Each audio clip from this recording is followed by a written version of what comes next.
All right, listeners, I think you know that we are part of the Radiotopia network, which is basically a network built on the idea that you should support the most creative, independent audio makers around. No one, and I mean no one, embodies the Radiotopia ethos more than Benjamin Walker and his show Theory of Everything. Benjamin, who I've known for a long time, has been making beautiful, personal, sprawling audio documentaries for decades that help us understand the very strange world we live in. And now he has a new series called Not All Propaganda is Art. The new series goes back to the 1950s when Western security agencies like the CIA paid artists, writers, and intellectuals to fight the cultural Cold War. The CIA funds were free. I mean, no one was told what to say. Gloria Steinem, activist who sees the CIA as a sort of enlightened pal or rich uncle, there is another viewpoint. Look, if you're listening to this show, I know you like secret histories. I know you like a mix of culture and politics and shadowy figures. So what are you waiting for? Not All Propaganda is Art from Benjamin Walker. You can find it now wherever you listen or at theoryofeverythingpodcast.com. This episode is brought to you by Progressive. Progressive helps you compare direct auto rates from a variety of companies so you can find a great one, even if it's not with them. Quote today at Progressive.com to find a rate that works with your budget. Progressive Casualty Insurance Company and affiliates. Comparison rates not available in all states or situations.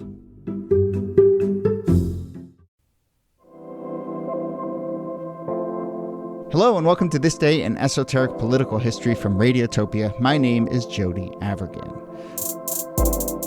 This day, November 16th, 2010, 14 days after the 2010 election day, Alaska's Republican Senator Lisa Murkowski finally surpassed fellow Republican Joe Miller in the vote count in their bid for the Senate seat. Okay. That's fine. A senator wins re-election. It's a close race. That doesn't seem that special. But the very weird thing about Murkowski's win, which she ended up winning by just about 1,500 votes, is that she was not on the ballot. Murkowski had lost the primary and decided to launch a write-in campaign in the general election. So some 92,000 people did indeed write in Murkowski's name, and she was re-elected. It was the first write-in Senate victory since 1954, and the last in a long time, until actually this year there was a sort of notable write-in campaign, but it was uniquely Alaskan in that it involved Sarah Palin and the late Senator Ted Stevens, but I think it also shows in a very interesting way how a party has to navigate the primary process and navigate, frankly, some of the fringe elements of its party, which I think has a lot to make us think about today. So here to discuss and think about that are, as always, Nicole Hemmer of Columbia and Kellie Carter-Jackson of Wellesley. Hello there. Hello, Jody. Hey there. We'll get into the specifics, but a writing campaign on a tactical level is pretty hard to pull off, right, Kellie? Can I just say it's hard to pull off because it's not like she's like Lisa Smith or Lisa Jones. This is Lisa Murkowski. And you can botch the spelling of that name in so many different ways. It's pretty impressive. Yeah. To say the least. But you're allowed to misspell a little bit, right? I mean, it's very interesting, right? It's like there's a genuine sort of figuring out what someone was trying to write in can be a very tricky process. And that was actually something that got sorted out in the courts beforehand, that you didn't have to strictly correctly spell her last name, which was going to be really important. Although we should say, most Alaskans were very familiar with the last name Murkowski. Her dad had been the senator. She actually was given his Senate seat when he retired midterm, when he went to go become the governor. So Murkowski is almost a royal name in Alaska. Yeah, so if there's one complicated name they could spell, it's that one. But it puts a burden on election officials who have to basically go through and validate each one and say, okay, what was the intent here? And then there's also, along the margins, there's probably some litigation and back and forth and some contesting of the ballots saying, this was really spelled poorly. Maybe they were trying to, maybe there's someone else. But there are other techniques that you can use to mount a successful writing campaign, right? Yeah, you can use a stamp. How cool is that? So lately, especially, stamps have been all the rage when it comes to writing campaigns because, well, for one, you don't have to worry about misspelling. But if you can, purchase enough stamps and then disseminate them out to all of your voters and fans and followers, it makes it pretty easy to go into the ballot booth and stamp for the person that you want. Yeah. And there's a certain novelty to that, too. Yeah. Right.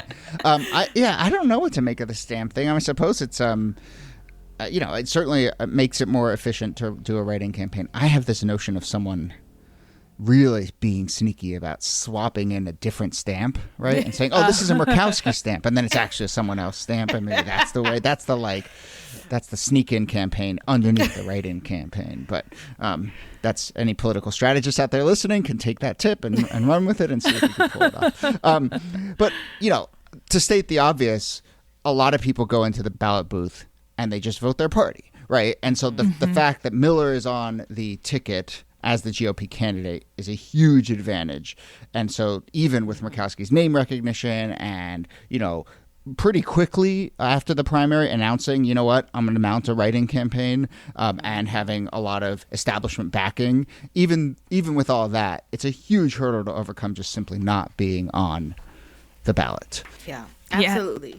And it speaks to how much attention this race was getting, that, 92,000 people take the time to write her name in, which means they understood the intricacies of what they were being asked to do. They couldn't vote straight party line tickets. They had to be attentive enough to make this happen. It suggests a real level of engagement that we don't often think about with elections. So let's take half a step back and talk about how we get into this situation to begin with. This is all because Miller wins the primary over Murkowski, a big upset. But in 2010, big upsets in the GOP at the primary is not that unique of a thing because 2010, absolute height of Tea Party season. Yeah. Yeah. And Miller's pretty much a Tea Party favorite. He gets backed by former governor at the time, Sarah Palin, the former governor, Mike Huckabee of Arkansas. I mean, he had a lot of momentum behind him.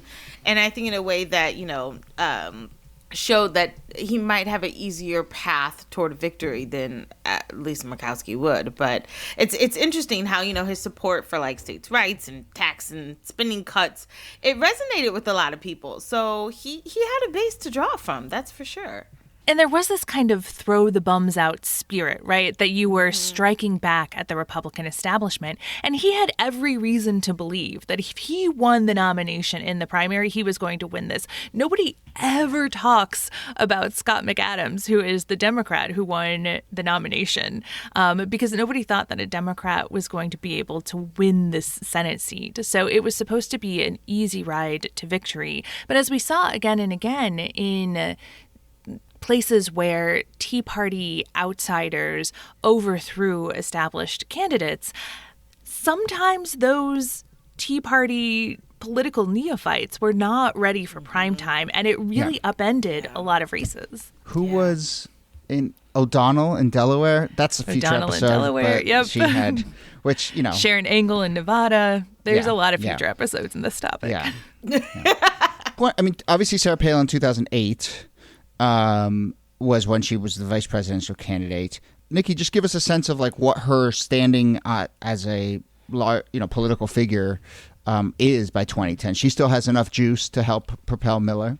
Oh, absolutely. So Sarah Palin had been plucked from obscurity. I mean, she was the governor of Alaska, but most people didn't know who the governor of Alaska was when she was named as John McCain's running mate. But she electrified the conservative base during that campaign. And she pretty openly struggled with McCain's consultants and advisors and McCain himself. And so she became the embodiment of this new politician who was taking aim at the Republican establishment. So she went back to Alaska and she served as governor for a little while, and then she quit and would go on to become a Fox News talking head. She wrote her memoir, Going Rogue, and by 2010, she's kind of the face of the Tea Party. She speaks at the first Tea Party convention, and she starts And then she starts endorsing candidates. And so she becomes kind of this litmus test for how well the Tea Party is doing and how much political sway she still has. Because a lot of people were already talking about her as a presidential candidate in 2012. Yeah. There's this larger context of establishment versus Tea Party, and it is playing out in just really sort of stark ways within Alaska as well, because you have Sarah Palin and then Murkowski, obviously, as we're describing legacy, but not only just Murkowski, but she has this legacy of Ted Stevens, longtime Republican senator from Alaska, who had died in a plane crash earlier that year.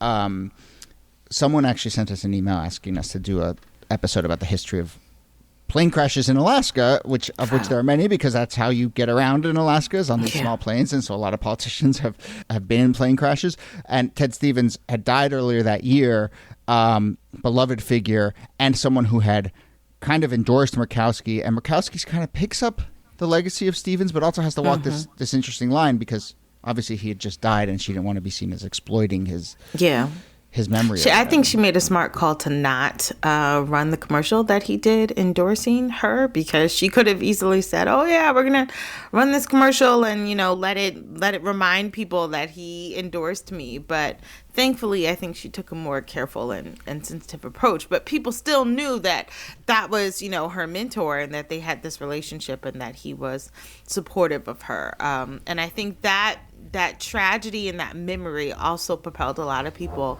to go into that ballot booth and write in her name. She also has this amazing line when she announces her write-in candidacy, where she says that Republicans deserve at least one woman who won't quit on them, which was such a burn against Sarah Palin.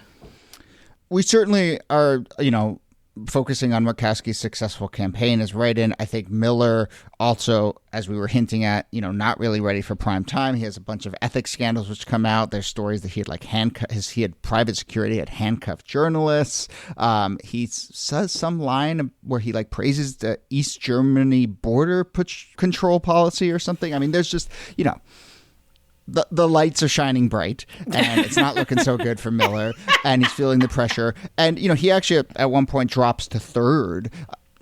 I guess we haven't mentioned it yet, but there is a Democrat in this race, but I think it's, Alaska's a pretty red state at that point. That said, Murkowski wins with 39% of the vote. I mean, in a three-way race, that's just about even. She ekes out. It's 39, 36, 30, I don't know, whatever. But so it's not like she blows Miller away, but nevertheless a pretty big accomplishment. And as we said in the intro, it takes 2 weeks to kind of sift through, and again, it's a very, very tight margin by the end. Does this also show that Sarah Palin is not necessarily the kingmaker that she thought she would be, by being able to say, "Oh, I'm going to endorse these Tea Party candidates," and then they lose?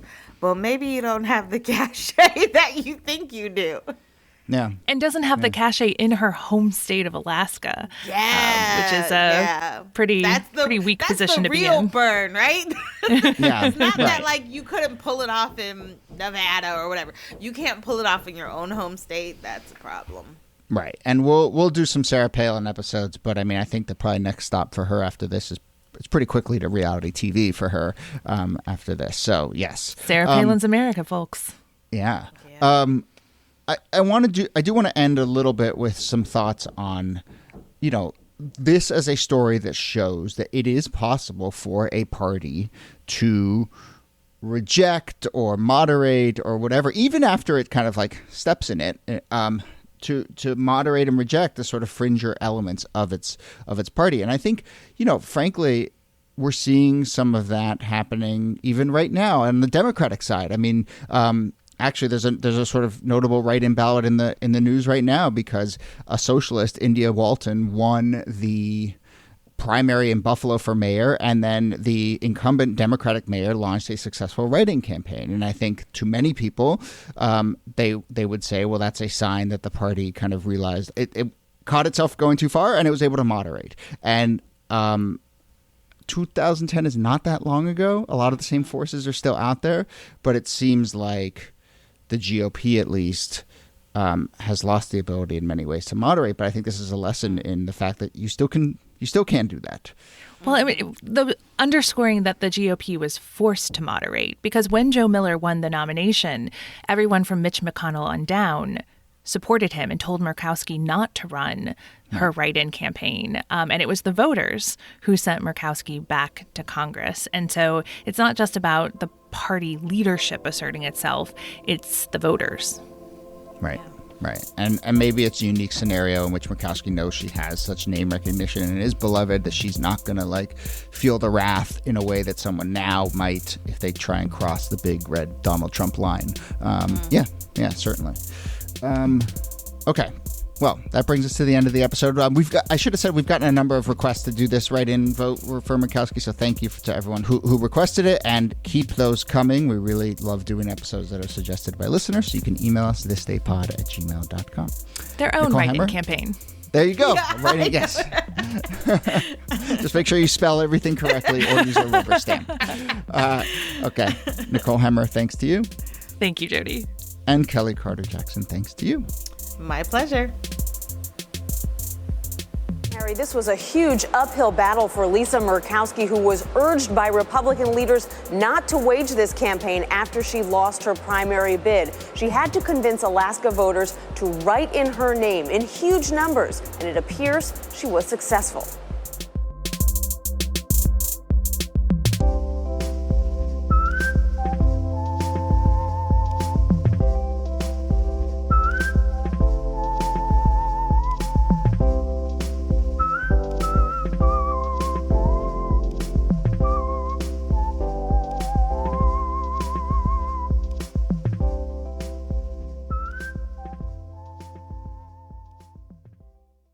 Support for This Day in Esoteric Political History comes from Odoo.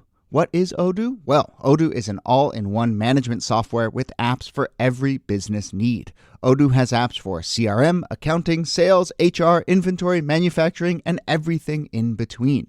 And they're all in one easy-to-use software. And the best part about Odoo? All Odoo apps are integrated, helping you get things done faster and more efficiently. So, when you think about business, think Odoo. To learn more, visit odoo.com/thisday. That's odoo.com/thisday. Radiotopia.